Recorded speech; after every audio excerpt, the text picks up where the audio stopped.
ಸಾಂಸ್ಕೃತಿಕ ಸಿರಿ ಬೆಳಕಿದೆ.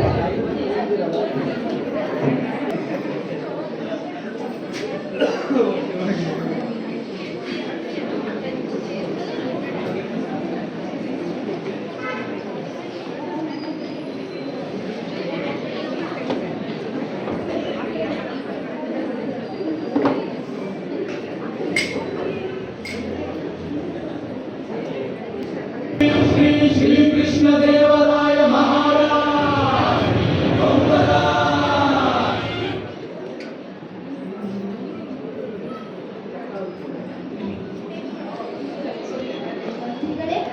ಇಂದಿನ ವಿಶೇಷಗಳೇನು? ಮಹಾಪ್ರಭುಗಳಿಗೆ ಅರ್ಪಿಸುತ್ತಾ ವಿದ್ಯಾಸಾಗರನಾದ ನಾನು ಸಕಲಶಾಸ್ತ್ರ ಪುರಾಣಗಳ ಪಾರಂಗತ ಪ್ರಪಂಚವೇ ಪ್ರಶಂಸಿಸುವ ಪಂಡಿತೋತ್ತಮ ನಾನು. ವಿಜಯನಗರದಲ್ಲಿ ಮಹಾಪಂಡಿತರು ಇರುವರೆಂದು ಕೇಳಿ ನನಗೆ ಸಮಾನಾರ್ಥವರು ಇರುವರೇನೋ ಎಂದು ತಿಳಿಯಲು ಬಂದಿದ್ದೇನೆ. ಓಹೋ, ಮಹಾಪಂಡಿತರೇ, ಪ್ರಚುರಿಗೆ ನಮ್ಮಲ್ಲಿ ಎಂದಿಗೂ ಪ್ರೋತ್ಸಾಹವಿದೆ. ಭರತ ಭೂಮಿಯ ಉದ್ದಗಲಕ್ಕೂ ಸಂಚರಿಸಿ ಎಲ್ಲಾ ಗ್ರಂಥಗಳನ್ನು ಓದಿ ಅರಿದು ಕುಡಿದಿದ್ದೇನೆ ನಾನು.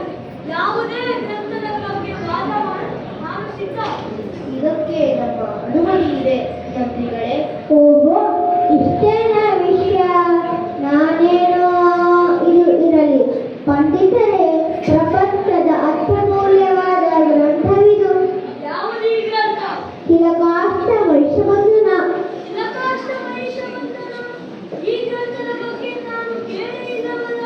ಹೆಸರು ಕೇಳಿಲ್ಲವೇ? ವಿಜಯನಗರದ ಗೋಲಿಯಾಡುವ ಹುಡುಗರಿಗೂ ತಿಳಿದಿದೆ. ಈಗಷ್ಟೇ ತಾವು ಸಕಲ ಶಾಸ್ತ್ರ ಪಾರಂಗತ ಎಂದು ಸಂತಪಡಿಸಿಕೊಂಡರಲ್ಲ. ನನ್ನದು ತಪ್ಪಾಯಿತು. ನಾನು ಸೋಲಿನೊಪ್ಪಿಕೊಳ್ಳುತ್ತೇನೆ. ಮಹಾಪ್ರಭು, ನನ್ನನ್ನು ಕ್ಷಮಿಸಿ. ಈ ಕ್ಷಣದಿಂದ ನನ್ನ ಬಿರುದುಗಳನ್ನು ತಮಗೆ ಅರ್ಪಿಸುತ್ತಿದ್ದೇನೆ. ನನಗಿಲ್ಲೇನು ಕೆಲಸವಿಲ್ಲ, ಹೊರಡುತ್ತೇನೆ. ರಾಮಕೃಷ್ಣರೇ, ಯಾವುದೇ ತಿಲಕಾಷ್ಟ ವೈಷಮಂದನ ಸೂತ್ರ ಸ್ವಲ್ಪ ವಿವರಿಸಿ. ಅಯ್ಯೋ ಸ್ವಾಮಿಗಳೇ, ಇದು ಬೇರೆ ಏನೂ ಅಲ್ಲ.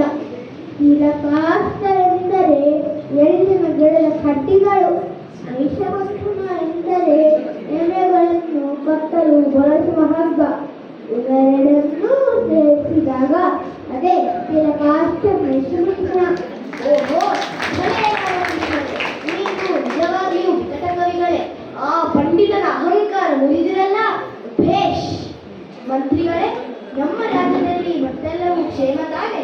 ಹೌದು ಪ್ರಭು, ತಮ್ಮ ಕೃಪಾಕಟಾಕ್ಷದಿಂದ ವಿಜಯನಗರದ ಪ್ರಜೆಗಳೆಲ್ಲರೂ ಸುಖ ನೆಮ್ಮದಿ ಸಂತೋಷದಿಂದಿದ್ದಾರೆ. ಆದರೆ ಹೀಗೆ ನಾನು ತುಂಗಾ ತೀರದ ದಡದಲ್ಲಿ ವಿಹರಿಸುತ್ತಿದ್ದಾಗ ಗುರುಕುಲದಲ್ಲಿ ಇದನ್ನು ಕಂಡೆ.